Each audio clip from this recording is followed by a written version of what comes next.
Conservative activist and U.S. President Donald Trump's ally, Charlie Kirk, was reportedly shot at during a question and answer session at Utah Valley University. As per reports, a suspect has been taken into custody. The incident occurred on September 10th in Orem, Utah, during the first stop of Kirk's American comeback tour with Turning Point USA. The extent of Kirk's injuries is not yet clear, and the FBI is closely monitoring the situation on campus. FBI Director Kash Patel confirmed agents are on the scene and that the agency fully supports the ongoing investigation. Utah Governor Spencer Cox said law enforcement is briefing him on the incident and that those responsible will be held accountable. Former Congressman Jason Chaffetz, who was at the event with his daughter, said the crowd hit the deck as the shot was fired. Chaffetz described the attack as shocking and said the bullet came straight toward Kirk just before the event began. U.S. President Donald Trump also reacted on social media, calling for prayers and describing Kirk as a great guy from top to bottom. Other conservative leaders, including JD Vance, Pete Hegseth, Pam Bondi, and Robert F. Kennedy Jr., also urged prayers.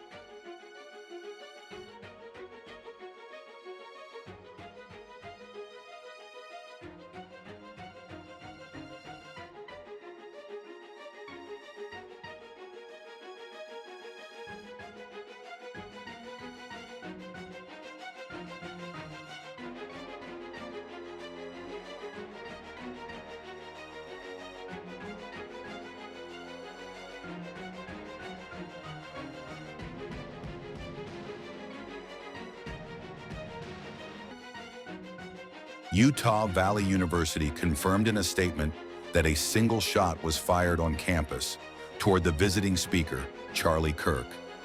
Kirk is one of the most prominent pro-Trump figures in the United States and the founder of Turning Point USA, a nonprofit that seeks to spread conservative ideas to students on U.S. campuses.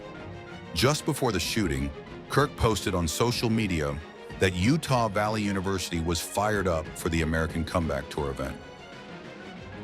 Here's a look at when Charlie Kirk addressed young voters at Capital One Arena while campaigning for Trump earlier this year.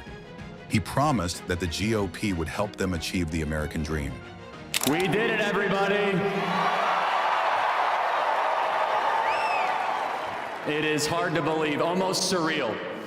For those of you that have always had the president's back throughout these last couple of years, when we were at our darkest moment 4 years ago, this is your victory. For those of you that refuse to waver, when they tried to throw our amazing patriots in federal prison, when they tried to silence this movement, for those of you that never wavered, this is your victory. For those of you that are sick and tired of seeing your beloved home be overrun by hordes of illegals, this is your victory. And no longer is this just a rally about what we say we're going to do when President Trump takes office. Now I can say what he's doing right now as we are here in this arena. As we are here right now, President Donald Trump is signing executive order after executive order, 200 executive actions and orders today, some of which include drill baby drill, curb inflation, national emergency on the southern border, and my favorite, that God created man and woman. There are no other genders besides that.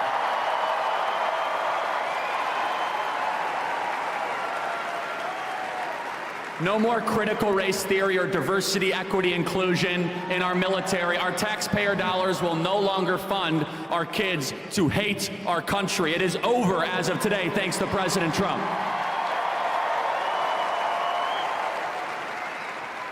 And what you saw from President Trump today, which, by the way, I believe was the best inaugural address in American history. And the reason why it was the best, it was not platitudes or abstractions or empty promises. It wasn't about stuff that the DC regime wants to hear. While they were all sitting behind him, he basically said, the people in this room have been robbing you, the American people. You see, as of high noon, just an hour and a half ago, the 46th president is no longer. And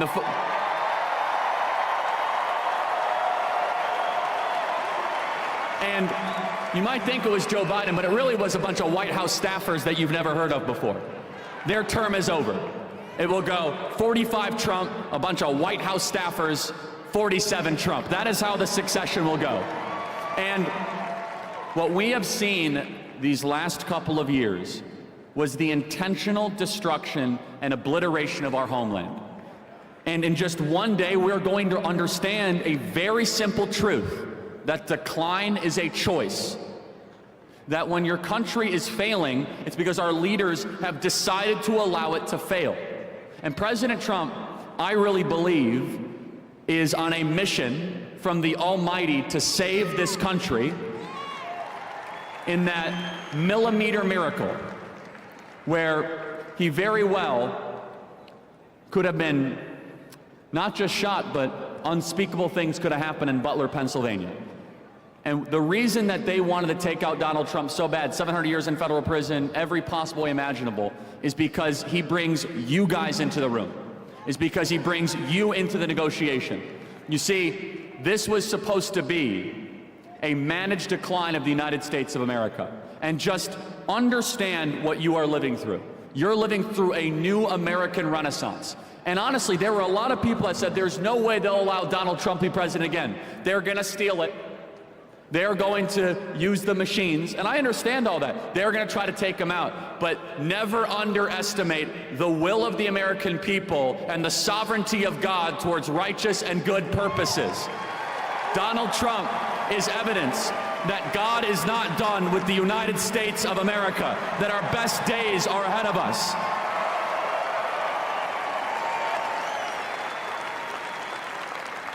And our marching orders are very simple.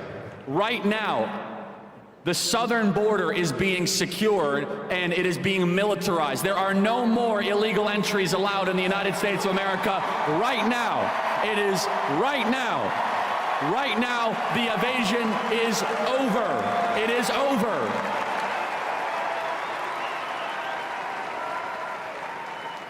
And we have to understand that it's going to be more than just executive actions. It's all of you continue to fight in your community.